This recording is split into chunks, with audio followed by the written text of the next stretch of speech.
Ассаламу алейкум, друзья, витаю вас.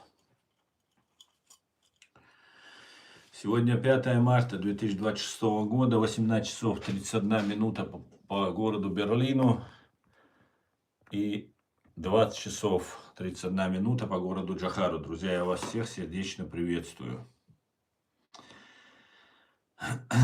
Стрим наш сегодняшний называется «В войну США и Израиля против Ирана вступят ли арабские страны?» И вторая тема – «Мир в Ичкерии». Об этом и многом другом давайте поговорим, но предварительно предупреждаю всех, кто находится во временно оккупированной Чеченской Республике Ичкерия, либо в фашистской России, пожалуйста, заботьтесь о вашей безопасности и не распространяйте ссылку на наш стрим. Смотреть пока вроде бы безопасно. У нас есть вопрос в чате. Он так же, как и наш сегодняшний стрим, называется «В войну США и Израиля против Ирана вступят ли арабские страны?» Да, ответили 50%, нет, ответили 50%. Сейчас всего лишь у нас 2 проголосовавших. Давайте, друзья, голосуйте, заходите. И давайте обсудим сегодняшние насущные проблемы, которые возникают каждый день. Новые. Итак, для начала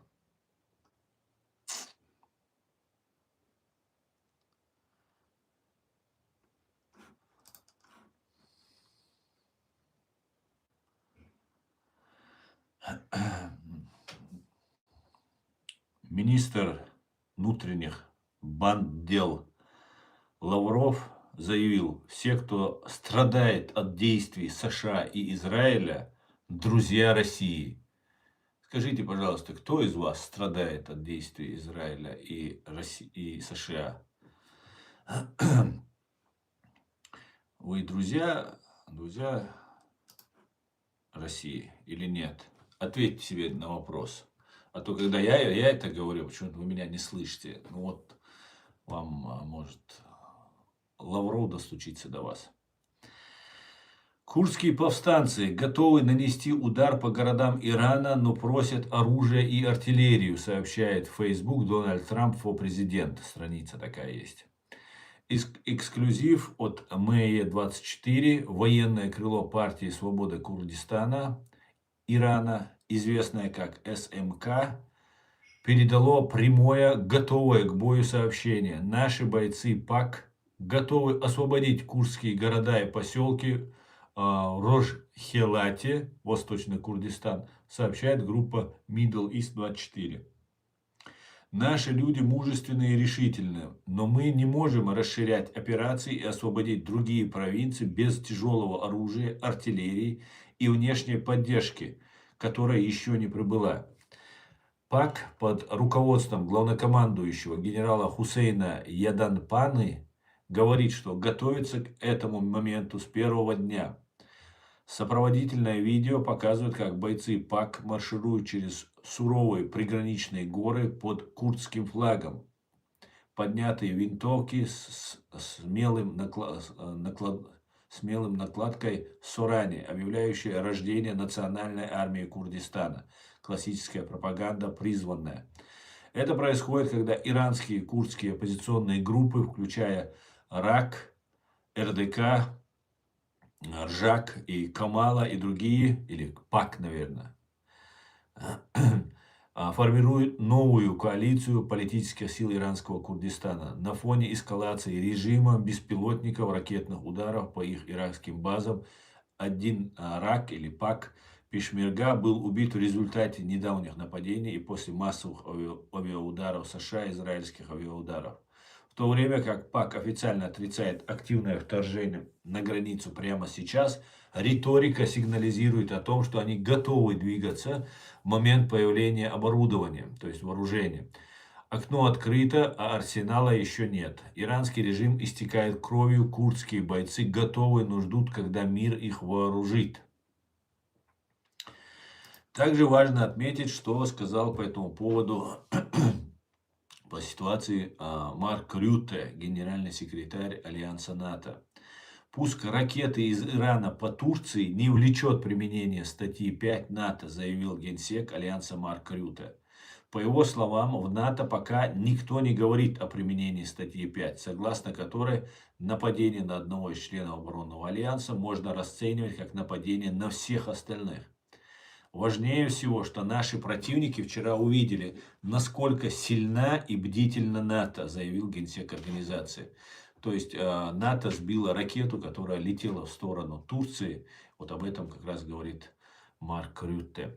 Днем ранее турецкое министерство обороны сообщило о сбитии летевшей из Ирана в сторону Турции баллистической ракеты. Снаряд сбило ПВО НАТО, отметили в ведомстве. Военное руководство Ирана после этого заявило, что силы страны ракету по Турции не запускали. Иран также отрицает сообщение о запуске беспилотников по аэропорту Нахичевань в Азербайджане. Это было провокацией, совершенная Израилем, заявили в иранском генштабе.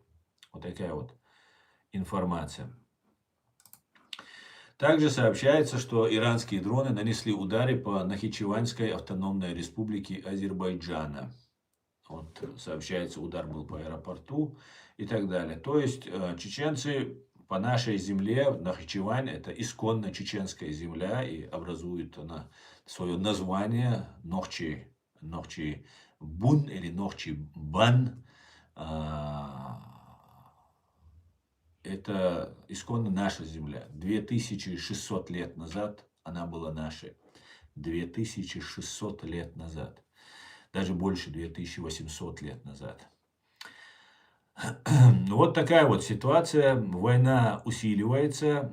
Сирийский новый вот этот, у меня язык не поворачивается назвать его президентом, сирийский глава, руководитель, он как он не избран демократическим путем, выборов там не было, поэтому я его не считаю президентом. Но вот он сказал, что он будет помогать или одобряет действия США в отношении Ирана. И надо полагать, что курды, арабы, о которых говорят поменьше, чем о курдах, могут вступить в войну, потому что Иран бьет по тем территориям, по Кувейту, по Саудовской Аравии, по Арабскому Эмирату, по Бахрейну, по всем бьет, короче, докуда может достать. По арабским странам вокруг и по Израилю бьет. Ну и бьет по американским базам, которые находятся вот в этих арабских странах. Не знаю, для чего они это делают. Не знаю, абсолютно не понимаю. Но это именно то, что даст основание арабским странам вступить в войну. Если эти арабские страны и курды вступят в войну, война, скорее всего, уже очевидно, она затягивается, быстро, молниеносно сломить не получилось. Поэтому эта война может затянуться на годы. Ну, некоторые говорят месяцы, там в этом году все решится и так далее, но это может затянуться на очень долго. Плюс нужно учитывать то, что Россия и Китай будут просто все делать. И я полагаю, отчасти и Турция, хотя она как бы в НАТО, как будто она как бы и с этой стороны, но по факту может получиться так, что они все заинтересованы, чтобы Иран держался, чтобы он стоял. Чем больше он будет стоять, держаться, тем больше будет ослабевать Запад, США и коалиция, которая будет в любом случае организована. Американское общество против этой войны изначально было. Убитый Кирк, да, парень, который был застрелен, он был категорически против, и очень большое количество людей, американской молодежи, они против этой войны изначально были. Все видели, что война идет, что дело идет к войне с Ираном, и все отговаривали. И этот Кирк тоже, кстати говоря, ходил к Трампу и отговаривал его до своей смерти. Поэтому американские войска туда вводить, американцы стараются этого не делать. Не знаю, будут они вводить или нет. Я думаю, что если они ведут туда войска, будут потери, то это будет ужас. Но, несмотря на это, вполне возможно, что и введут даже американцы и свои войска тоже. Я бы хотел попросить чеченцев, кавказцев, которых уже я давно предупреждаю об этом, говорю именно вот об этом случае, который сейчас разворачивается. Я тогда предупреждал. Нам нельзя ни в коем случае сейчас участвовать ни на стороне суннитов, ни на стороне шиитов, ни на чьей стороне в войне нам нельзя участвовать. Мы оккупированы, наши люди находятся в заложниках. Мы сделали все возможное, когда весь этот мир, и шиитский, и суннитский, и христианский, и иудейский, и буддийский, и атеистский, и каратистский, все вот эти люди наблюдали, как нас уничтожали.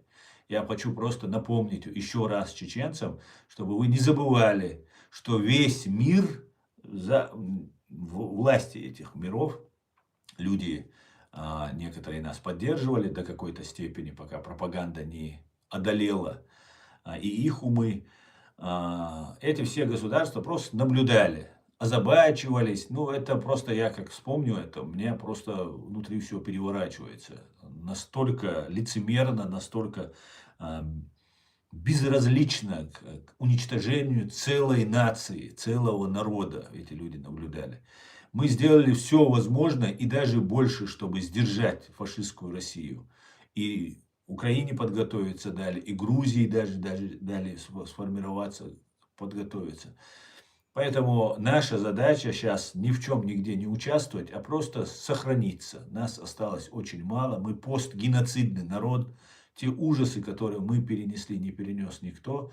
И нас будут сейчас под этим религиозным соусом, то на шиитской стороне, ну, наверное, прямо за шиитов говорить они не будут, потому что, шииты, сунниты, это иудеи, христиане и мусульмане, это авраамическая религия, и говорят, в принципе, они об одном. И для суннита проще с христианином и с иудеем договориться, чем шиитом, который говорит, именно я в религиозном плане имею в виду, что говорит, что вот так эта религия должна быть. Фактически, спор идет именно религиозный. Примирение там, в принципе, невозможно, если с теологической точки зрения подходить к этому вопросу. Но они будут пытаться представить, что это не за шиитов, против Америки, против Израиля. Вот эту будут там всю сказку уже рассказывают, уже раскручивают, начинают рассказывать, какие евреи. Заново все начинается. И еще раз я хочу напомнить уважаемым евреям, обратить внимание на то, что когда 7 октября 23 года произошло нападение, тогда тоже в начале вся российская средства массовой пропаганды, они начали усиленно раскручивать эту тему. И потом только уже эти ретрансляторы, эти передатчики, которые сидят, смотрят эти каналы, потом берут эту информацию и берут что-то, что им кажется умным, верным, да, которое можно использовать как аргумент, и начинают заходить в интернет. Уже полезные идиоты подключаются, я хочу сказать. Но вначале это всегда российская пропаганда идет. Массово, причем такая, знаете, агрессивная, жесткая такая пропаганда идет. Просто неприкрытая, лживая. И сейчас, прошу обратить внимание, с новой силой российская пропаганда начала евреев представлять злом, врагами и так далее, и так далее. Поэтому это нужно всем нам знать, запомнить и понимать, что нас раскачивают, натравливают друг на друга, а нам, чеченцам, нельзя нигде. И советую и дагестанцам, и ингушам точно так же не давать себя втягивать, свою молодежь втягивать. Про то, что этот конфликт будет, не именно, что Иране будет. Иране будет, там можно было понять, наверное, только год назад, или, может быть, чуть раньше. А то, что какая-то суета, движение, какая-то движуха, как говорит Путин, они готовятся на Кавказе, об этом было уже давно понятно, и уже несколько лет я об этом предупреждаю. Поэтому это не само собой образовавшееся какое-то божественное стечение обстоятельств, это целенаправленная работа мировых держав, которые занимаются переделом мира и отстаивают свои интересы. Иран – это древнейшая, мощнейшая цивилизация, очень древняя цивилизация. И они взяли сторону абсолютного зла и грозились уничтожить Израиль и Соединенные Штаты, называя их, соответственно, малой сатаной и большой сатаной. И вот сейчас вот эти процессы пошли, и американцы, и израильтяне, я полагаю, никто бы не захотел бы, чтобы их уничтожали, изготовив атомную бомбу. Поэтому эта война будет, вероятнее всего, очень жестокой, очень кровавой, но если все пойдет хорошо, то в этом году она может закончиться. То, что они капитулируют, иранцы, я в это уже не верю, потому что избрание сына аятоллы, верховного аятоллы Хаминеи на эту должность, или вероятное избрание, пока еще это точно не сказано, видимо, это пока будет скрываться, потому что он уже цель номер один автоматически становится. Ну, вот такая вот, я думаю, будет сейчас каша, будет такое развитие. Вот, ну, у него, смотрите, отца убили, мать убили, жену, ребенка убили. Ну, я думаю, этот человек будет очень радикально настроен по отношению к Израилю, к США и ко всем, кто им помогает. Соответственно, у них очень много террористов, и весь шиитский мир, он поднимется, поднимают они его, пытаются поднять его. И посмотрим, что из этого выйдет. Но каша разворачивается очень мощная. Очень мощная. Очень кровавая и долгая может быть эта каша.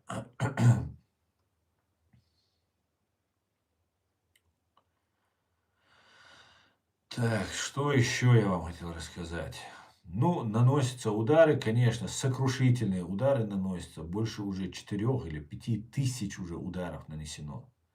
Больше 4 или 5 тысяч. Я вам хотел показать одно видео. Кстати говоря, смотрите, есть Facebook, ну или слушайте, есть Facebook, который слово вправо скажете, вас банят. Ну, сейчас полегче, правда, с Фейсбуком стало. Слово влево скажете, вас банят просто. На время банят, постоянно банят и так далее. И здесь есть страница Facebook, называется Владимир Кремлин. И Путина фотография здесь, 15 тысяч подписчиков у него. Вот такая вот серьезненькая страничка. И никто не банит. И вот вы мне объясните, что происходит в этом мире, кто с кем воюет, кто на самом деле по-настоящему борется, а кто ерундово. Ну, давайте откроем Facebook, например, страницу какого-нибудь Багдади или Бен Ладена возьмем. Бен Ладен убил меньше американских граждан, чем Россия и Путин, Патрушев, Дмитрий Кечкин, чем они убили. А у них здесь нормально все. Вот это меня сбивает с толку. Я не могу понять здесь, как это так, почему Facebook не закрывает всю эту ситуацию. Но я хотел вам дать послушать одно видео выступления. Здесь выступает американский журналист.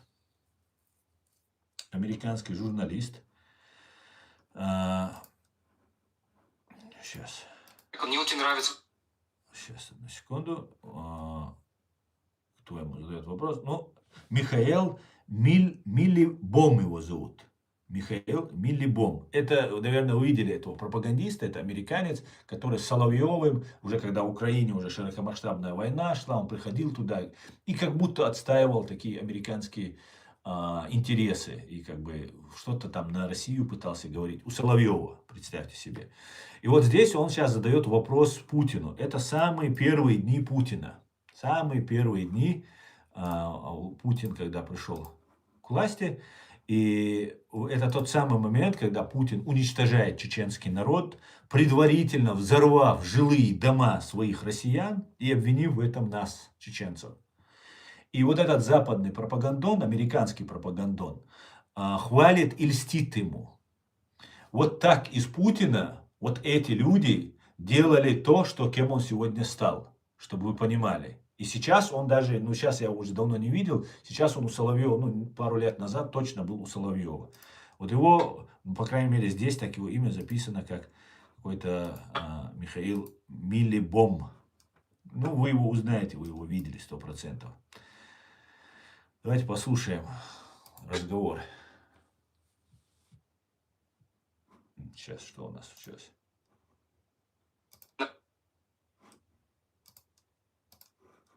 Что такое? Почему у нас не включается?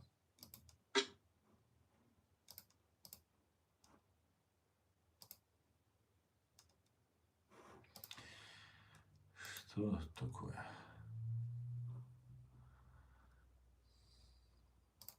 Меня зовут Майкл. Мне очень нравится, как вы очень колоритно, очень метко выступаете, выражаетесь. Вот так Не всегда удачно, но бывает.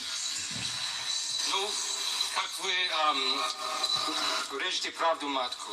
Правду матку режет. У нас Как вы... самый правдивый человек – это Путин. Вы знали это? Это американский пропагандон говорит ему. В начале 2000-х идет геноцид чеченского народа, уничтожение чеченского народа. И вот этот пропагандист рассказывает о том, что это самый честный человек. Как красиво он говорит. Какой он великий человек. Понимаете? А мы теперь кровью расплачиваемся. Тогда мы расплачиваемся, теперь украинцы расплачиваются. Весь мир расплачивается кровью. Понимаете? А вот эти ублюдки, они вот до сих пор ездят туда. Случается. Как вы острите? Как вы острите? Просто влюблен просто он в него. Именно крепкие выражения. И вопрос такой. Вот это... Вы преувеличиваете мои способности. Я стараюсь не употреблять крепких выражений. Или тогда мы с вами должны в области филологии немножко поближе поработать. Может быть, лучше сказать крылатые фразы. Уважаемый Владимир Владимирович, меня зовут Майкл. Вот такие вот люди довели ситуацию, ту, в которой мы сегодня оказались, друзья. Вот такие. Просто было интересно вам показать это видео, потому что это важно. Важно помнить и не забывать. А то потом рассказывают нам, что Путин какой-то злодей. Он резко злодей. Резко каким-то он злодеем стал. Я не понимаю, как будто вчера, даже сегодня обсуждают разные. Есть там один азербайджанский эксперт, который там начал правду рубить, рассказывать, уже начал даже говорить «чеченская война», раньше вообще не говорил. Чеченская война, говорит, то есть гражданская война. Вот эти люди, вот такие люди, они соучастники геноцида, понимаете? Соучастники, да, не прямые, они нас не убивали. Но вот этой своей риторикой, например, Нахичевань – это автономная область Азербайджана. Анклав такой, отдельно от самой территории Азербайджана находится. Но когда разваливался Советский Союз, Нахичевань, как автономная область Азербайджана, имел право и являлся независимым государством. По факту развала Советского Союза автономных республик не существовало в международном праве. Союзные и автономные были уравнены в правах в соответствии с международным правом. И это было принято в 90-м году, в апреле, Верховным Советом СССР, главным органом, государственным законодательным органом СССР. И сейчас азербайджанцы, вот этот азербайджанец, он почему-то, вот, чтобы не вспоминать Нахичевань, Чечня часть России. Докажите тогда. Докажите. Но зачем вы так вероломно, так подло поступаете в отношении нас? Почему вы так подло поступаете? А? Вам мало нашей крови, которую пролили благодаря тому, что вы молчали? Россия нашу кровь пролила. Вам этого мало? Ну хорошо. Прилетит ответка от нас, я вам обещаю. Не один день ведь одинаково все стоит, правильно? Земля крутится, и когда-нибудь она в нашу сторону тоже прокрутится. И тогда все вернется. Сидят, разговаривают. Ну, там вот там война, там в Чечне война, то есть гражданская война. Чеченцы друг друга убивали. В Чечне война, чеченская война, они говорят. Чеченская война, потом война в Грузии и так далее. Вот отношения. Самое большое кровавое преступление фашистской России, пока эти десна с ними сосались, целовались, я извиняюсь, конечно, за такие выражения, они забывают. Ну, кто они после этого? Лицемеры, самые настоящие лицемеры, фашисты, пособники фашистов, понимаете? Любой человек, который не признает право чеченцев на свое государство и свободу, причем документально все у нас имеется, тот является пособником, фашистом пособников является. пособником фашистов. Понимаете? Чтобы запомнили, не забывайте это. Я вам буду иногда напоминать, чтобы вы знали, кто вы, кто забывает такие вещи. Забывает, конечно, в кавычках. Ничего они не забывают. Так, вот такие вот дела. Давайте почитаю ваши комментарии, друзья. Валейк салам, Усман. Шамиль, приветствую. Валейк салам. Вопрос неоднозначный. Смысл ответа тоже. То есть арабские страны вступят в войну, ну за кого? Ну, конечно, я имел в виду за США и за Израиль. Не за Иран же они будут вступать. Вот только это я имел в виду. Иран по ним бьет. И они союзники давным-давно. Арабские страны, я имею в виду, союзники США. И сейчас уже с Израилем они союзники. То есть арабские страны вступят в войну, ну, за так. Салам Маршал, Дели, салам Маршал, Самбек Маршал. Приветствую, приветствую всех, друзья. Если страна защищает себя от иранских атак, является ли это джихадом? Но является, конечно, если вы защищаете свою землю от ракет, от наземных вторжений. Конечно, это является защитой твоей земли. То есть это священная война. Но война-то началась не сейчас, у них-то вражда между Иран и Ирак довоевали очень долго. Потом все арабские страны очень в плохих отношениях с Ираном. И поэтому война идет давно.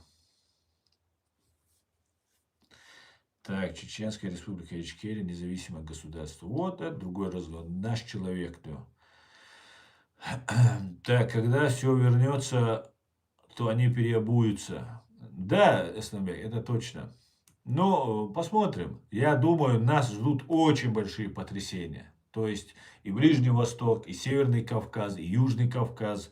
Этот регион, я думаю, ожидает очень большие потрясения. И это только будет увеличиваться, это только будет эскалироваться, нагнетаться все это будет. Война в Украине, кстати, для Украины это тоже не самое хорошее сегодняшнее событие. Для Украины это не очень хорошо, потому что в этом случае Украина может начаться у нее перебои. И самое интересное, сценарий развивается как по сирийскому сценарию. Когда произошел теракт, который Дмитрий Кечкин и со своими бандой ФСБ организовали, Тамерлана Царнаева подготовили, отправили в США, где он на бостонском марафоне взорвал бомбу и затем сам был убит. И тогда переключили внимание именно то, что нужно было России и, я полагаю, еще кое-кому, для того, чтобы Башар Асад сохранился у власти. Тогда как раз появился потом ИГИЛ, внутри США теракт, все ужас, ужас, ужас. И после этого потом происходит такое резкое образование ИГИЛа. И этот ИГИЛ начинает демонстративно, такими красочными видео уничтожать людей разными способами, то есть запугивать и дискредитировать весь ислам, всех мусульман. Ну, это не могли делать мусульмане. Не могли, просто, это противоречит всякой логике. Мусульмане не могут вот так поступать. Даже если самый кровавый человек выступал бы за мусульман, он бы так это не делал бы, откровенно, демонстративно. Это была дискредитация, прямая, стопроцентная дискредитация ислама и мусульман, не мусульманами и не исламом сделанная. В этом нет ни малейшего сомнения. Это была агентура. Полагаю, российская агентура. Хотя не только у нее есть головорезы, как выясняется. Но я думаю, это Россия, потому что за ИГИЛом стояли функционеры БААС, партии БААС, и вот они организовали этот ИГИЛ, иракская партия БААС, Саддама Хусейновская, и вот они это все запускали. И вот тогда удалось переключить. И что случилось с нерукопожатной фашистской Россией тогда? Тогда Обама пожал руку, пригласил, начал договариваться. И Путин стал вместе снова бороться с международным терроризмом, так сказать. И вот сейчас, получается, может произойти то же самое. Сейчас Путин начнет предлагать решить американцам, евреям, израильтянам, Натаньяху, друг Путина, Натаньяху сам об этом говорит, давайте мы поможем, давайте мы, уже, наверное, где-то они тихоря помогают и так далее. Но я уверен, я просто на 100% уверен, что России нужно, чтобы Израиль и Америка не победили. И чем больше Иран будет сопротивляться, тем лучше для России, для Китая и для Турции, я полагаю, это тоже хорошо. Потому что если Иран падет, соответственно, то Израиль в регионе становится очень мощным. Если курды усилятся, которые готовят тоже, то они образуют свое государство, если их еще признают американцы, Запад, курдское государство. Ну, для Турции колоссальный удар тогда, просто под дых. И Турция, которая считает, что она сейчас возрождает новую турецкую там империю, Туран там и все такое, она будет отброшена. И Израиль станет номером один в регионе, на Ближнем Востоке. И в этом смысле, я думаю, и Турция заинтересована, хотя, конечно, она должна была бы заинтересована быть, чтобы война быстрее закончилась, но я думаю, что есть интерес и не заканчивать. Вот такая вот каша намечается. И в эту кашу постараются нас, чеченцев, втянуть. Нам будут объяснять, что очень надо, вы все, это вам свобода, туда-сюда и так далее. Я предлагал и предлагаю, во-первых, никому не лезть в это все, а во-вторых, у нас есть законная, легитимная власть, которая стоит на принципах интересов чеченского народа. Это президиум правительства. Мы должны слушать, что они говорят, как нам действовать и так далее. Ни один боец, ни один чеченец, который пойдет воевать против Армении, Азербайджана, куда их там будут еще подстрекать, я полагаю, ФСБ через проект Кечкин, не должен в этом участвовать. Это нам во вред. Это нам, нашему народу, во вред. Нас немного осталось, каждый чеченец на счету, каждый чеченец на вес золота. Поэтому давайте постараемся не стать инструментом очередной раз, как мы становились несколько раз уже, инструментом в руках России. Вот такие вот дела. Так.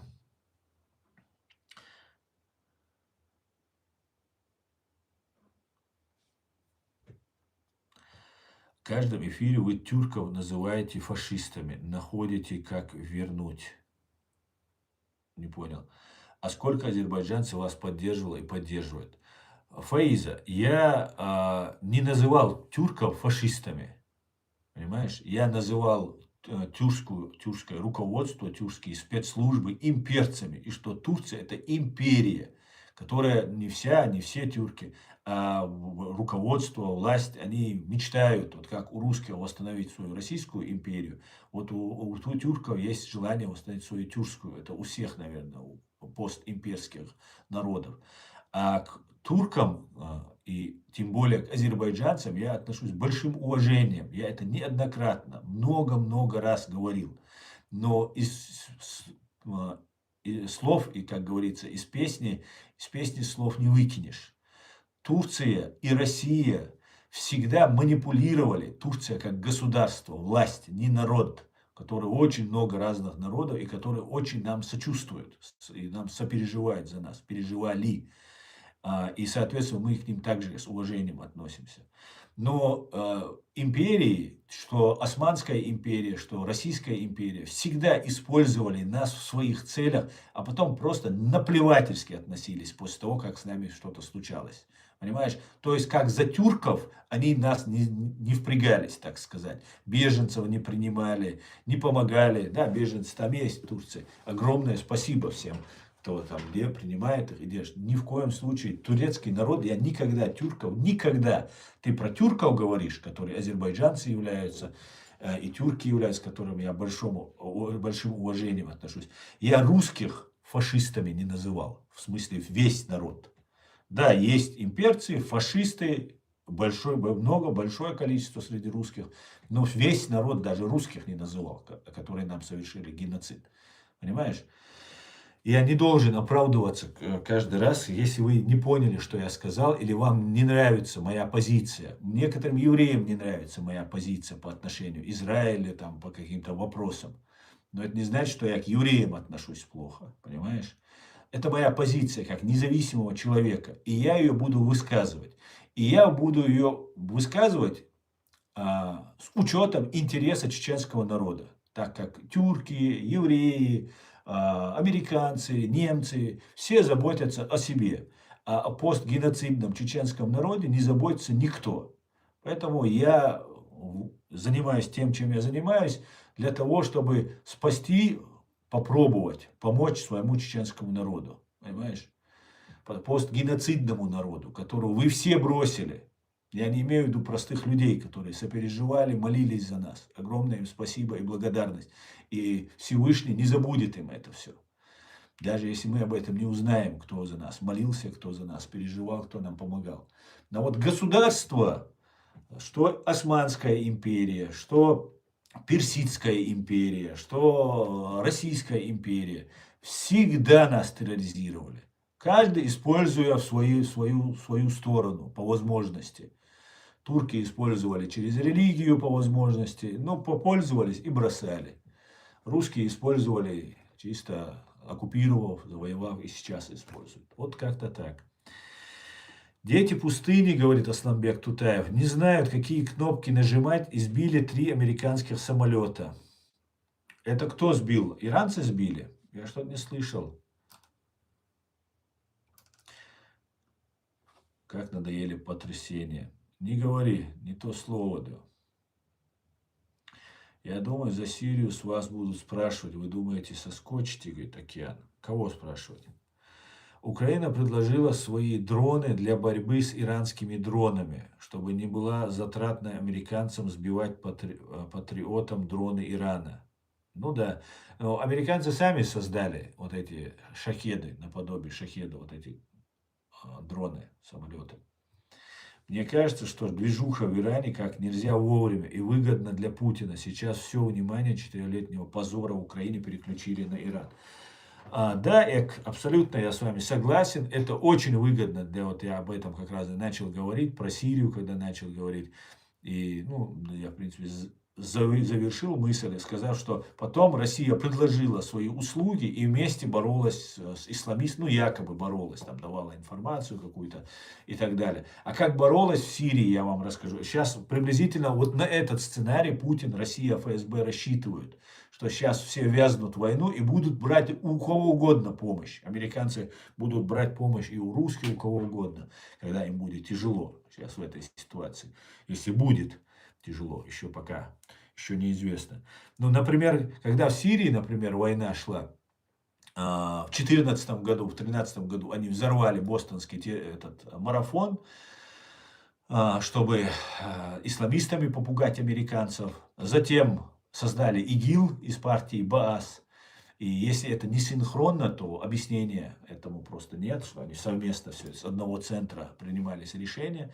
А в 2016, в конце 2016 и ранее даже, ну и потом в конце 2016 и в начале 2017 года массово захватили чеченскую молодежь, казнили около 100 человек. Около 100 человек по разным регионам, по разным районам Чеченской республики Ичкерия, временно оккупированной. Сжигали их трупы, уничтожали. Сперва их держали, допытывали, выясняли у них разные детали их детства, выясняли, где он шрам на ноге получил, когда там с дерева в 5 лет или 8 лет падал, кто у него там по соседству напротив него жил и так далее. Составлялась, то есть легенда людей, составлялся их портрет, их биография, чтобы он мог потом рассказать. Потом эти люди казнились, их трупы уничтожались полностью, либо хоронились на русском кладбище, на православном кладбище, на христианском кладбище, чтобы не искали родственники, либо животным там скармливали, либо сжигали на покрышках. Это все факты, я вам рассказываю, факты, которые были.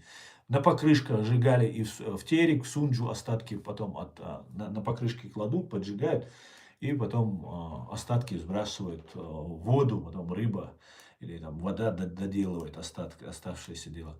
С их документами, и от них брали подписку о невыезде, их документы, их легенду, их биографию, историю, их телефоны отдавали сотрудникам ГРУ, то есть целую роту подготовили. 100 человек, они около 100 человек тогда казнили, в 2017 году. Об этом мы писали, есть московский механизм был запущен, ОБСЕ, из-за этого, потому что нам удалось раскопать. Сулейман Гезмахмаев, один из человек, сотрудник 2-го полка имени Ахмада Кадырова, выбрался сюда, в Европу, и мне рассказал об этом. И мы составили первое заявление и запустили этот процесс. И тогда удалось несколько людей спасти уже, которых тоже готовили к смерти. Более 100 человек или около 100 человек в Сирию своих ГРУшников отправляли туда под видом чеченских ИГИЛ. Понимаете? Вот как они создавали ИГИЛ там. Вот, и чтобы мы понимали, чей был ИГИЛ, кто его этот ИГИЛ. И вот потом с этим ИГИЛом потом все боролись. То есть американцы боролись, а русские их не били. Ну, они же своих бить не будут. Они били там оппозицию, там курдов били, там кого только им удавалось бить. А этих игиловцев они не били. И в этот ИГИЛ другие люди подтягивались. Раз там чеченцы, воины, на весь мир гремящие чеченцы. И все мусульмане стягивались к ним. И они такой ужас устраивали, как будто чеченцы, но устраивали над людьми ужас. Пытали, убивали. Ну, это же ГРУ, Вагнер, да, считайте как, вагнеровцы. Это же та же банда террористическая. Вот так они делали. И потом Путин оказывал услугу, помогал американцам, Западу, Израилю, там, помогали там, как-то координировались вместе, бомбили они эту Сирию вместе, друг другу не мешали. Правда, там еще пытались пугать, наезжая грузовиком там, на американский грузовик, там, ну, вот это свое ребячество, да, проявляли. И вот в таком вот формате Путин стал легальным. И вот сейчас это очень удобный случай снова стать Путину легальным, рукопожатным, борющимся там, ну сейчас может там с Ираном, может быть еще с кем-то и так далее. Очень, очень удобно, очень удобно.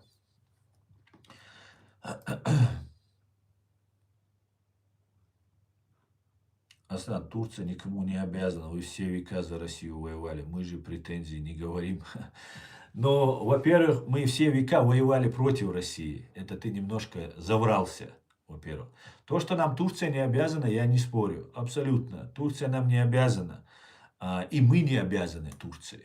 Поэтому, когда вы заходите, не думайте, что мы вам чем-то обязаны. Поэтому даже у нас диалога не было бы, если бы вы не зашли бы и не требовали бы, чтобы я там, возводя на меня ложь, что я на всех тюрков говорю, что они фашисты. Это неправда. Это не могло быть в принципе просто такого. Так, да, вы нам не, Турция нам как государство нам не обязана, турецкий народ, как наши братья, мусульмане, они обязаны чисто морально, юридически не обязаны, морально, психологически обязаны, и мы им обязаны по поддержке, помощью моральной. Имперской Турции мы ничем не обязаны, как и Турция нам. Полностью с тобой согласен. Поэтому давайте будем исходить из этого изначально. Понимаете? Великая, большая Османская империя не дала вот столечко помощи братьям-мусульманам, чеченцам. Поэтому давайте на этом точку поставим и будем вот из этого исходить. А наша страна, мы меньше миллиона, около миллиона, мы кому можем помочь, да? Но мы помогали, и Турции помогали, и есть турки, которые нам помогали, и есть чеченцы, которые живут в Турции, уже отуреченные, они нам помогали, турки нам помогали. И им огромная благодарность. Это не имеет отношения ни к турецкой империи, ни к тому, что я сейчас говорю в целом. Это отдельные люди, к которым мы относимся с уважением. А Турция, да, не обязана нам. Полностью согласен. Воевали мы за Россию. Но если бы было сейчас удобно, я бы тебе дулю показал бы. Понимаешь? Как мы против России никто не воевал. Турция воевала нашими руками. У себя в истории записывая, что они воюют с Россией. Они воевали, где-то там создавали проблемы. Но мы воевали. Мы, понимаешь? Более 3 веков. 722 года. То есть уже 304 года уже воюем. Да?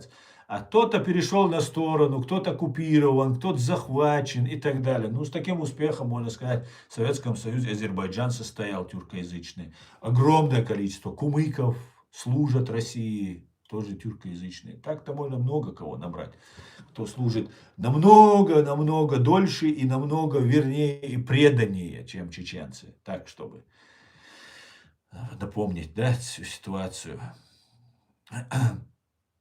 100% почерк расиста, говорит Израиль Корфер. Я думаю, да. Это называется закатать в баллоны, но на труп одевают колеса и поджигают. Да, вот так они и делали приблизительно. Расисты и сейчас в Сирии под видом мусульман-ГРУшников. Да, я думаю, да. Я думаю, те 100 человек, которые туда уехали, я думаю, они не погибли. Это же свои люди у них, поэтому они их берегли, выводили там и так далее. Я думаю, они все живы под этими именами там. Ну, правда, потом это все имена убитых. Все имена не стали. 27 фамилий только «Новая газета» опубликовала. А по моим данным, около 100 человек было. Но люди боятся говорить. Потому что если ты начинаешь искать правду, то других твоих сыновей, твоих родственников похищают и убивают. Вот в такой ситуации находится сегодня чеченский народ, Чеченская республика Ичкерия, к большому сожалению. Как-то так. Как-то так. Так.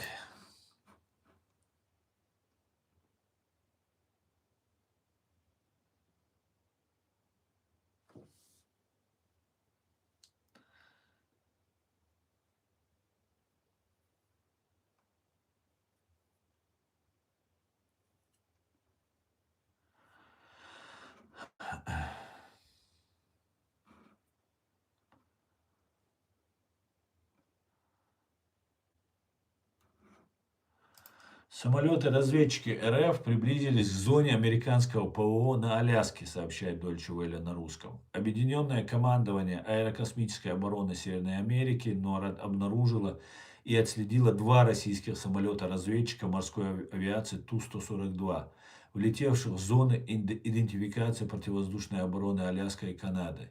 Для их перехвата и сопровождения были подняты 2 истребителя F-35 ВВС США, 2 истребителя F-22, 4 самолета-заправщика КС-135, 1 самолет Е-2 АВАКС, 2 канадских истребителя СВ-18 и 1 самолет-заправщик СС-150, сообщили в НОРАД. Инцидент произошел 4 марта.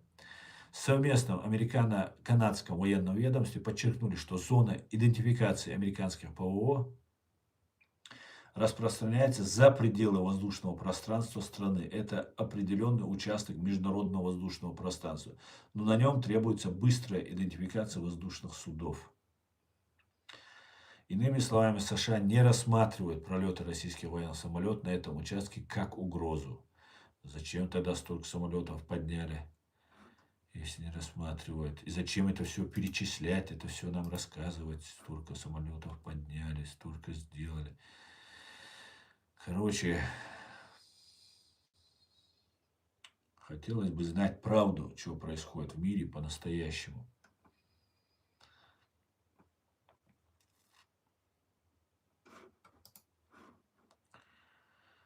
Так, скажи, Аслан, какой шанс стать вассалом Турции? Думаешь, турки дадут Кавказу свободу? Мне не интересна Россия, ее дела на всякий случай.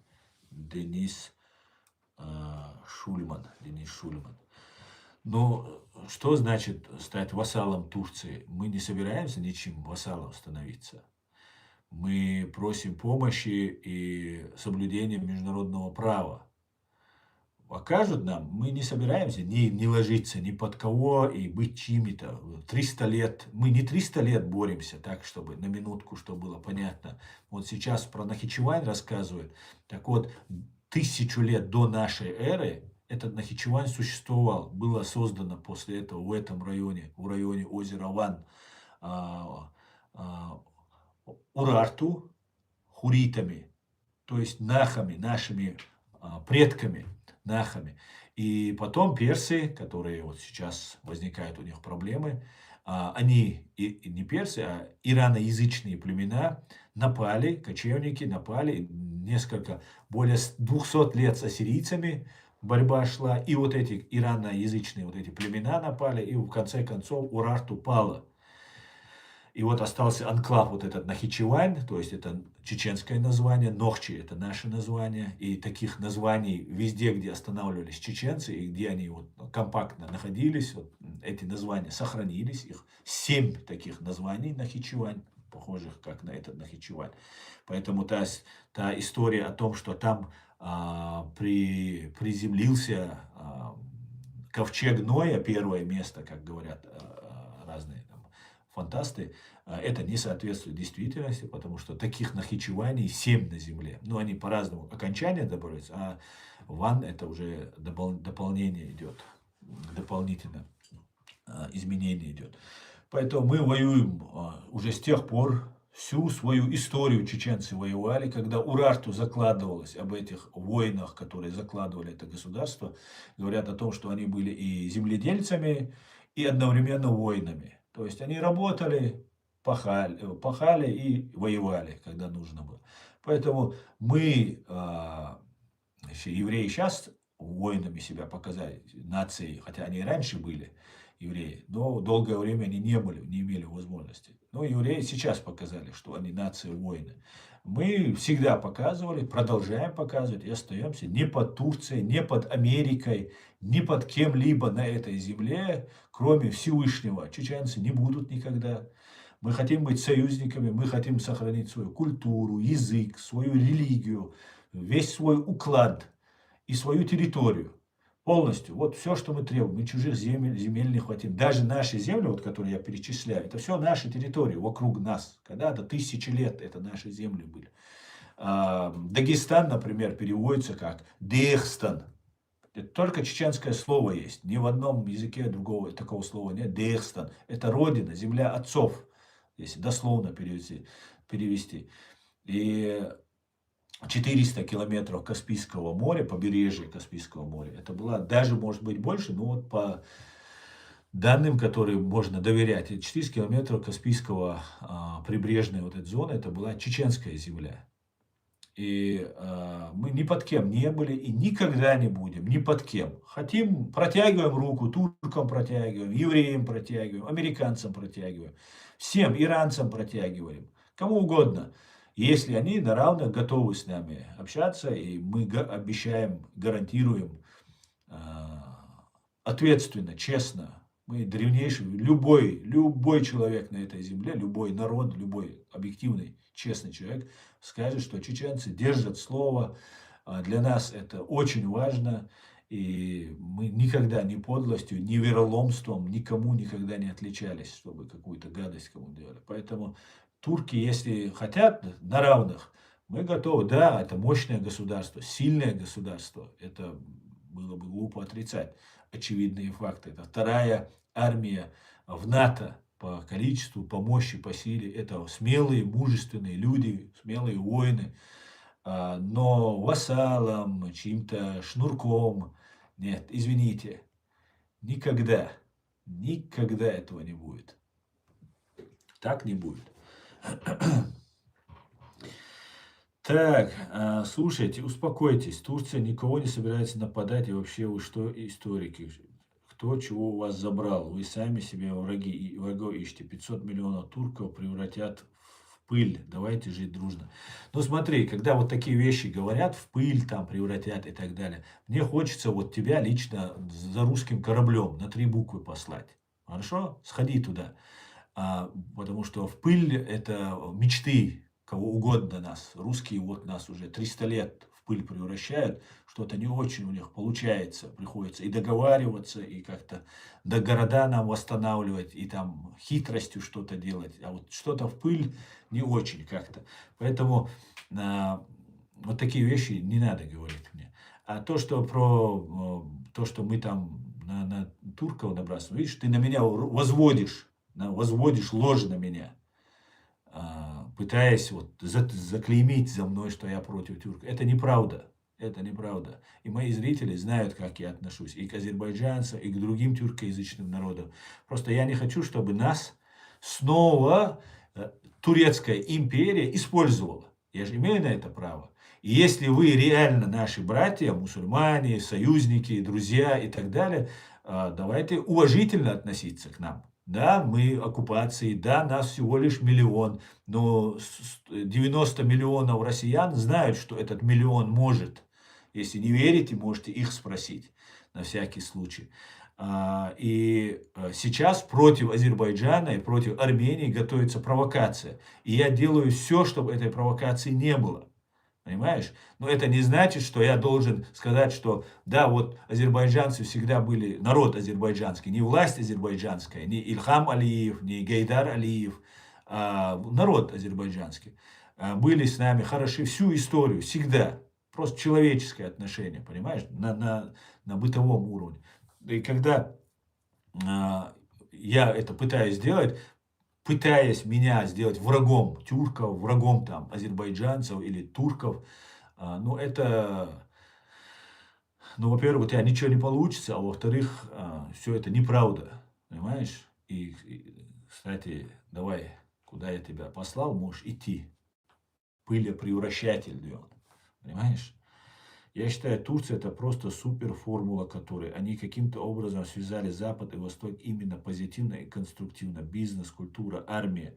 Есть смысл научиться так делать дела. Но я скажу, что Турция могла бы еще дальше развиться, она могла бы быть еще сильнее, еще мощнее бы, именно и в технологическом плане. И один из самых ярких показателей, что в Турции не так все идеально и хорошо, это землетрясение, которое недавно, позапрошлом году произошло, и как дома сложились, как мы видели. Это говорит о качестве строительства просто и так далее. И так, ну, много можно находить примеров, где, вот если сравнивать, например, с Германией, что у Турции и коррупция выше, и много таких моментов. Ну, а так, почему бы не учиться хорошего, что есть у Турции? Очень даже нужно учиться, нужно торговать. Я не предлагаю воевать с Турцией. Мне вообще война не нужна, понимаете? Я не за войну. Но я за то, чтобы у нас, у чеченцев, было то место, которое мы завоевали кровью, просто зубами вырвали это место в этой истории этого мира. И оно у нас есть, и мы от него не откажемся. Ни под кем мы не будем. Даже если один чеченец останется, настоящий чеченец, ни под кем мы не будем, понимаете? Вот о чем я хочу сказать.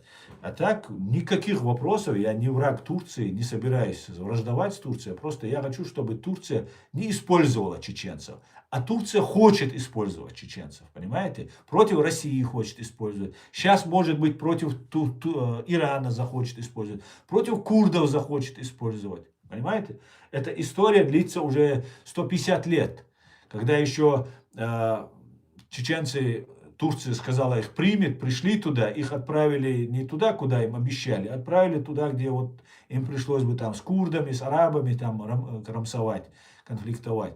Туда их хотели отправить. Ну и отправили в итоге, расстреляв, убив там женщин, детей. Целое побоище было. Это исторический факт. Когда сказали, в одно место мы вас как беженцев приглашаем, а потом отправили на плохую землю, каменистую землю и на окраину пытались отправить. Чеченцы возмутились, начали отказываться. Их просто из пушек расстреляли. Это исторически женщин, детей, разбитых после войны, русско-чеченской войны, после того, как от 2 миллионов осталось 120 тысяч чеченцев. Понимаете, 6% от 2 миллионов осталось. И вот из этих 120 тысяч, по-моему, 5 тысяч, по-моему, человек, или 15 тысяч, если я не ошибаюсь, решили уйти в Турцию, мусульманскую Турцию, братскую, Османскую империю. А когда они пришли на границу, им сказали, вам не сюда, султан сказал, вам туда. Эти сказали, нет, у нас договоренность, мы чеченцы привыкли, что вот есть слово, договоренность, особенно если это султан. Хотя у нас каждый чеченец, это и султан, и царь, и генерал. Каждый. У нас нету выше, ниже. Есть первый среди равных. Это все знают. Это всем известный факт. Ну вот сказал, что султан туда сказал. Не пошли, их прямо с пушек расстреливали. Это же исторический факт. Сказали, давайте туда. И отправили туда. И посмотрите, сколько осталось в Турции чеченцев, которые говорят на чеченском языке. Скажите просто. Практически не осталось, хотя их больше всего в Турцию ушло. Потом, после того, как Турция так себя повела, чеченцы начали идти в Иорданию. И теперь посмотрите, как в Иордании чеченцы живут, которые в 905, по-моему, вот где-то приблизительно, в начале 20 века, тоже уже следующими волнами, ну, вот, иммиграционными волнами уходили.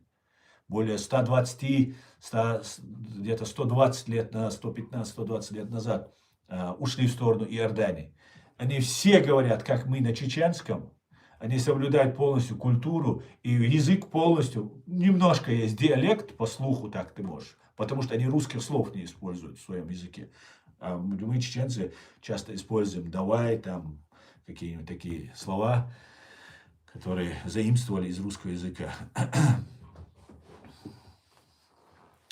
Как-то так. Хорошо, может, я не так выразился. Давайте жить в дружбе. Эти разборки никому не нужны. Именно об этом я и говорю, Океан. Я знаю, что Турция это сильное, мощное государство. Я сейчас не хотел про Турцию говорить. У меня другой стрим вообще, другая тема. Ну вот вы меня перевели на эту тему. Турция и к турецкому народу никаких вопросов нет. Но давайте вы честно признаетесь, что вы имперцы, что вы возрождение великого Турана, что все народы, которые находятся и на территории там, бывшего Советского Союза, там где-то, там, вы их всех собираете. Курдам вы дулю показываете, никакого государства вы им отказываете в этом праве, потому что они оспаривают уже исторически у вас с ними сложилось, как у русских и чеченцев, вот этот конфликт отстаиваете. Честно просто скажите, если же вы нас оставляете в покое, да, вы нас не ассимилируете, не делаете турками, не делаете нас там своими там подданными, ну, по крайней мере, не пробуйте этого делать. Никаких вопросов.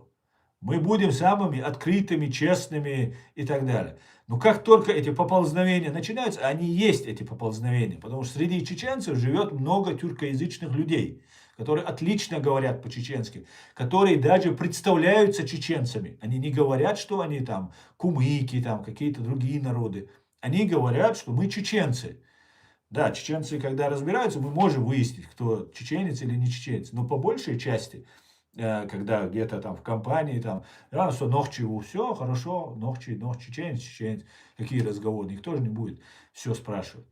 И эти тюркоязычные люди у нас очень хорошо себя чувствуют. Мы их уважаем, если они не предатели и не за Россию или не против чеченского народа. Но и через них влияет Турция на нас. Понимаете? Мы это знаем. Мы, чеченцы, знаем, что турецкие власти, турецкие спецслужбы через турецкоязычных чеченцев, которые находятся среди нас, на нас, на нашу политику влияют и используют. И не всегда, вернее, всегда не в интересах чеченцев, а в интересах Великой Турции. Понимаете? Я не против, чтобы вы были великими. Просто мы не будем ничьими вассалами, ничьими там шнырями, ничьими там подданными и так далее. Большим уважением относимся. Еще раз. Но не будем мы ничьими, понимаете? Вот это нужно, это не должно никого оскорблять, это русских так оскорбляет. Когда ты говоришь, ну не хотим мы русские, вы хорошие люди, живите у себя, вот самая большая страна в мире, мы у вас ничего не просим, просто нас оставьте в покое. У нас 80 километров границы с Грузией, можете всю границу и оставьте нам вот эту 80 границ, мы с Грузией как-нибудь, это наши братья, мы с ними как-нибудь там границу, дорогу прокладывали, не успели доложить, там война началась. Закончить не успели. И они обижаются, говорят, как это так? Как это ты не хочешь быть? Да ты не будешь с русскими, значит вы под турками будете. Вот они там всегда так говорят. Пожалуйста, оставьте нас в покое. Мы бедный, многострадальный чеченский народ. Но я вас уверяю, мы умрем все до единого, но не покоримся. Не станем ничьими подданными. Хотите на равных, уважительно, пожалуйста. Но хотим мы с Америкой. Я, например, с Америкой хотел бы. У Америки очень много схожего с нашим пониманием, чувство свободы, стремления. Да, я имею в виду раннюю Америку, Американскую республику, в начале ее формирования. Сейчас она уже более такой, на такую империю начинает походить. Уже так ведет себя, как слон в посудной лавке. Но по факту я бы хотел бы с Америкой дружить. Я бы хотел бы с Израилем дружить. У них тоже технологии есть. И это такой же многострадальный, как и наш народ.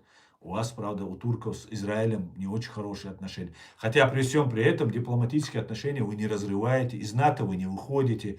Ну так, на двух стульях сидеть хочет Эрдоган. И так хочет, и сяк хочет, и так хочет. Поэтому ну вот как-то так. А с Украиной? Конечно, Украина это наши братья. Сегодняшняя Украина это вообще даже не обсуждается. Конечно, хотели бы. И вот здесь в ТикТок пишет. Серафим. Серафим, конечно. Конечно. Украинцы это наши братья. Не по крови, не по религии, а по духу. По мировоззрению наши братья. Слава Украине.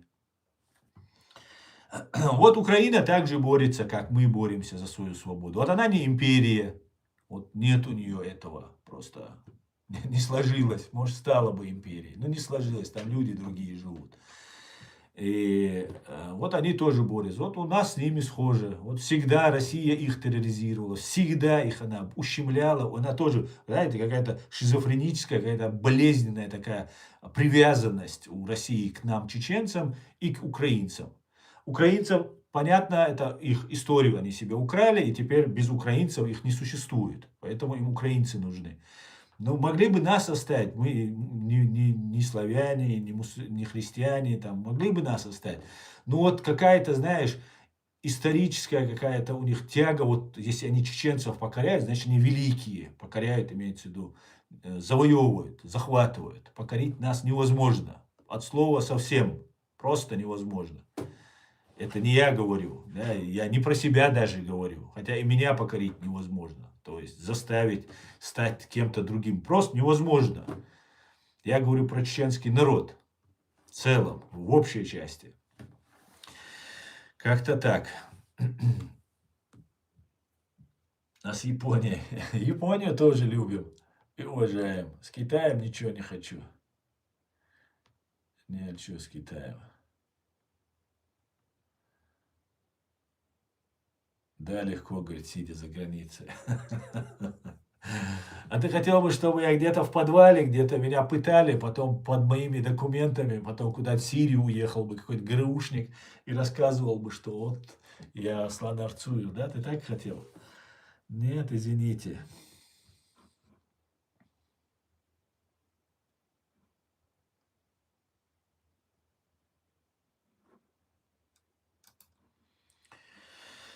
Так. У нас в Израиле есть 3 черкесские деревни. Они мусульмане, граждане Израиля, работают с ними. Достойные люди. И вообще 2,5 миллиона мусульман с израильскими паспортами живут в Израиле. Хорошо живут.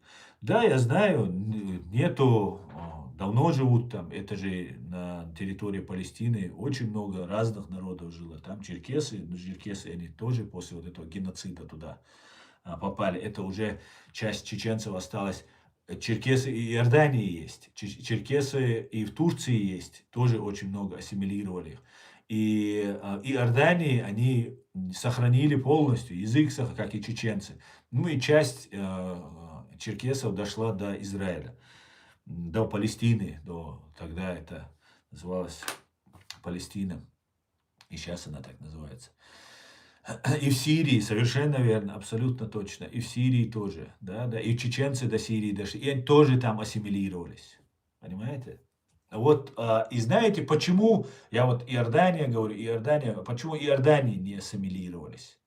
Потому что англичане или американцы, тот сказал, что, а почему у вас вот эти малочисленные народы, представители, у них нет представительства в парламенте? И король Иордании, кто там, он сказал, он издал указ, что они должны представлять малочисленные народы, должны быть представлены в парламенте. И с тех пор и чеченец, и черкес есть в парламенте Иордании. И благодаря этому сохранились. Ну и у Турции нет такого плана. Турция, она империя, она не может по-другому. Она должна всех сделать похожими на себя. Это такая система. Поэтому сложившиеся исторические моменты, турки нас тоже хорошо знают. Мы много полезного Турции делали. Чеченцы очень хорошо, лояльно относятся к Турции. Относились, по крайней мере, до последней войны точно. Да? Поэтому последняя война очень много изъянов выявила, правда. Да? Поэтому ну, мы люди слова, мы люди чести, мы один из самых древних народов на этой земле, наравне с теми же курдами, с евреями, там, с ассирийцами. А, Поэтому, если бы у Турции хватило мудрости отнестись к нам уважительно, не через своих агентов, чеченоязычных тюрков, которые среди нас живут, не через чеченцев, агентов, которых завербовала, она использует, а по-человечески спецслужбы подошли бы, если вообще есть такая возможность хоть какой-либо спецслужбы, чтобы вот разговор шел о человечности. Если такая возможность была бы, то было бы хорошо. А нет, нас не устраивает категорически. Мы независимая, самодостаточная цивилизация, древнейшая цивилизация на этой земле. Нам ничего ни от кого не надо, ну и подчиняться мы никому не будем. Да, если нам интересно, экономически выгодно, мы готовы сотрудничать со всеми. Со всеми. И даже с русскими, после того, как будет суд над убийцами и восстановлена полностью компенсация, что они нам сделали. Поэтому как-то так будет. Давайте посмотрим, как вы проголосовали, друзья. Войну США и Израиля против Ирана вступят ли арабские страны? Проголосовало 298, 300 человек, будем считать. Как раз вот уже 300. Присоединяйтесь, друзья, голосуйте. Да, ответили 31%, что вступят арабские страны на стороне Израиля и США, я имею в виду, конечно же. И нет, 69%. Но будем наблюдать. В каждой нации есть плохие люди.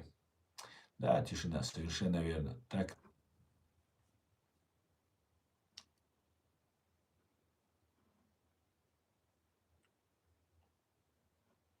Рашисты международные отношения воспринимают как кто под кем ходит. Абсолютно точно, Эк, абсолютно. Я давно эту формулу уже вывел и говорю, русские не могут быть на равных. Они могут быть или над, или под. Нет у них вот такой функции, вот уважительно. Вообще, мне кажется, у империй, наверное, нет этой функции. Я просто изучаю вот российский вопрос, потому что так сложилось, да, исторически. И я утверждаю, что у русских нету, у русской империи, у русской власти нету понимания на равных. Есть или под, или над. Равны нет. Не знаю, как у Турции. Но если даже нету, то придется нам сделать исключение. И туркам, и американцам, и всем великим державам, которые себя таковыми считают. Потому что как говорил Джохар Дудаев, даже не представляете, насколько мы можем быть полезными. Просто найти нас, понять надо, ключ к нам, подойти к нашему сердцу. Нас не нужно запугивать, использовать, обманывать. Ненавидим просто. Ненавидим. И что бы нам ни сулили, какие бы миллиарды, миллионы нам, золотые горы, мы отказываемся от этого. Как только мы чувствуем фальшь, обман и так далее. Вот такая вот у нас особенность. И за это нас пытаются уничтожить. Чтобы не было совести на этой земле человеческой. Да? У каждых народов есть. Вот у нас это есть особо ярко выражено. Чувство к справедливости, стремление к справедливости. Поэтому, если сможет Турция не быть рашистом, быть на равных, ну или хотя бы немножко на равных, да, мы тоже понимаем, что это богатая страна, большая страна и так далее. Претендовать на там наглеть там, что-то борзеть, это у нас нету, не будет. Ну, с Россией, конечно, у нас особые отношения. Есть за что спросить. Да, супер хорошие отношения с турецким бизнесом. Основа 80% товаров турецкие. Все просто цветет. Корабли с товарами отключают связи, заходят в наши порта. Миллиарды турецких денег у нас. Не знаю, у кого у вас турецких денег, бизнес какие у вас там есть. У нас нету никаких турецких денег. Вы, конечно, извините.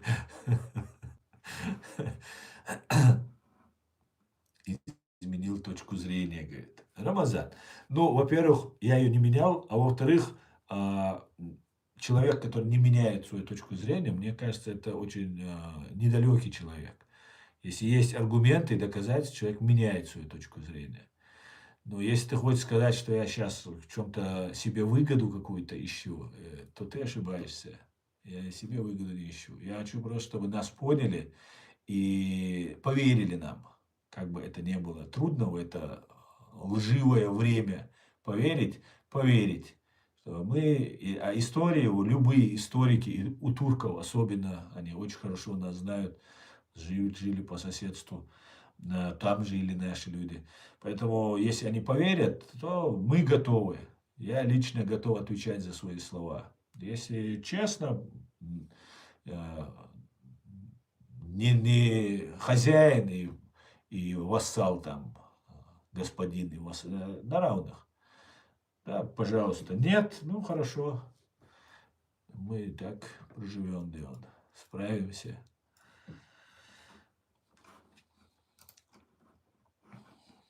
Так.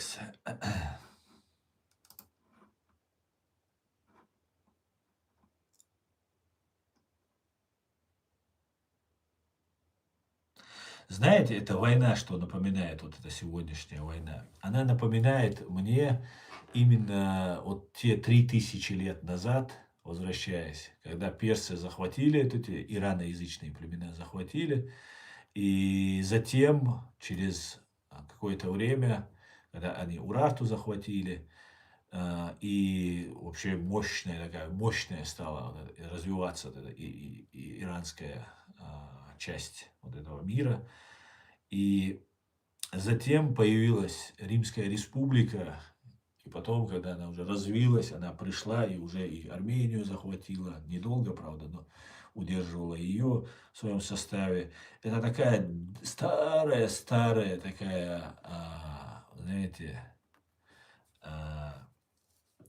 библейская такая, скажем так, борьба идет. Не просто сегодня там какие-то там иранцы и так далее. И евреи там, израильтяне не зря тоже оказались, не случайно, то есть оказались. Это такая, мне кажется, и из этой войны может вылезти такая очень большая такая войнушка, к сожалению, очень большая, очень-очень.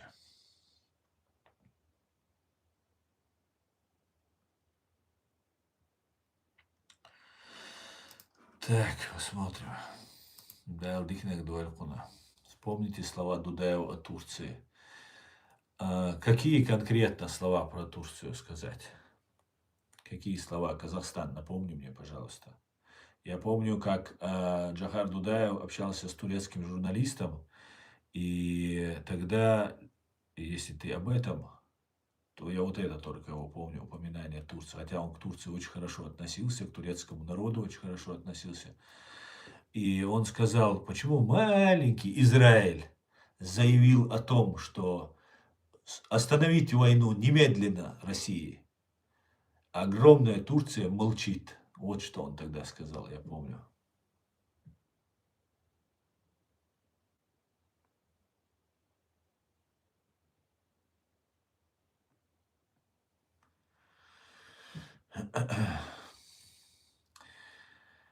Добрый вечер. Ядерка будет в Украине? Я не знаю, Лиля. Лиля, я не знаю, будет или нет. А где флаг Израиля, друг? Флаг Израиля вон висит.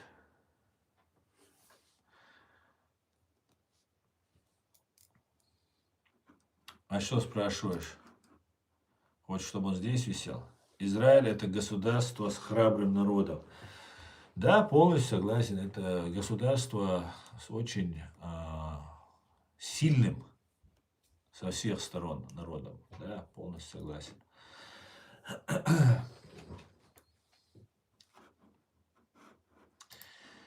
Такс.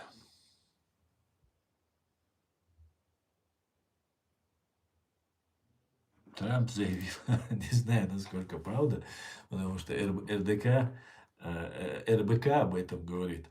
Трамп заявил, что должен лично участвовать в выборе следующего верховного лидера Ирана. Не знаю, насколько это правда. Об этом сообщил в интервью Axios. Об этом он сообщил. Президент США отметил, что Маджтаба Хаминеи, сын убитого верховного лидера Али Хаминеи, является наиболее вероятным преемником, но при этом уточнил, что считает такой исход неприемлемым. Красавчик. Трамп вообще, короче, в ударе делал, да? Так, дай бог тебе здоровья. Спасибо, Дир, взаимно. Взаимно. Смотрите, про поводу еще Макса вам расскажу. Мессенджер Макс, об этом сообщает Deutsche Welle на русском. Мессенджер Макс шпионит за VPN на устройстве, на котором он установлен, пишет The Bell, со ссылкой на сообщение нескольких пользователей специализированных IT-форумов. По данным людей, изучающих работу Макс, мессенджер регулярно делает запросы сразу нескольким иностранным сервисам определения IP-адреса, которые позволяют узнать параметры сети пользователя и то, использует ли он VPN. Короче, у Макс, или, не закачать вам, наверное, нельзя, там много что нужно устанавливать, но я всем, у кого есть Макс, советую отдельно взять трубку, туда закачать Макс, и вот пользоваться им, там, госуслуги какие-то, там, оплаты делать, вот через этот телефон. А этот телефон, второй телефон, чтобы близко даже не был использован. И выключать этот Макс, когда вы им не пользуетесь. Полностью вы все вырубили, убрали, когда нужно, включили. Вот только так им можно пользоваться. А где чеченский флаг, говорит? В смысле, где? Ты не видишь чеченский флаг, да? А? Или так надо было что-то сказать? А где ты, тишина? Где ты с чеченским флагом, с чеченским там гербом, еще с чем-нибудь? Где ты? А? Советчики, да? Бана шлешь, понимаете? Меча душу. Где вы? Что-то я вас не вижу, Дион.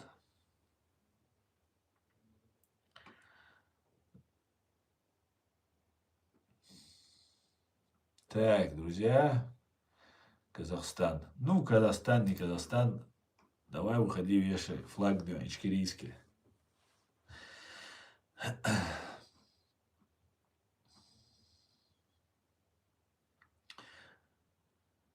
А сам, почему россияне с VPN заходят сюда? Им же царь запретил американские социальные сети. Я не знаю. Друзья, я на этом свой стрим закончу. Спасибо вам, спасибо, что смотрите и поддерживаете. Постараюсь завтра выйти еще в эфир. Посмотрим. На этом я свой стрим заканчиваю. Спасибо огромное. Дай Бог, чтобы быстрее закончилась война в Иране, чтобы люди получили свободу, и чтобы это не разрослось так сильно, как, к сожалению, это может разрастись и уже разрастается. Давайте подведем итоги по нашему голосованию. 351 человек проголосовал, 32 человека сказали «да», вступят арабские страны в войну, «нет», сказали 68. На этом я свой стрим заканчиваю. Спасибо вам и всего самого хорошего. Адикюэль маш ойл. Нохчи андинду ичкери. Йолшью ичкери. Хираю. Все будет ичкери. Адикюэль маш ойл. Всего хорошего, друзья. До свидания.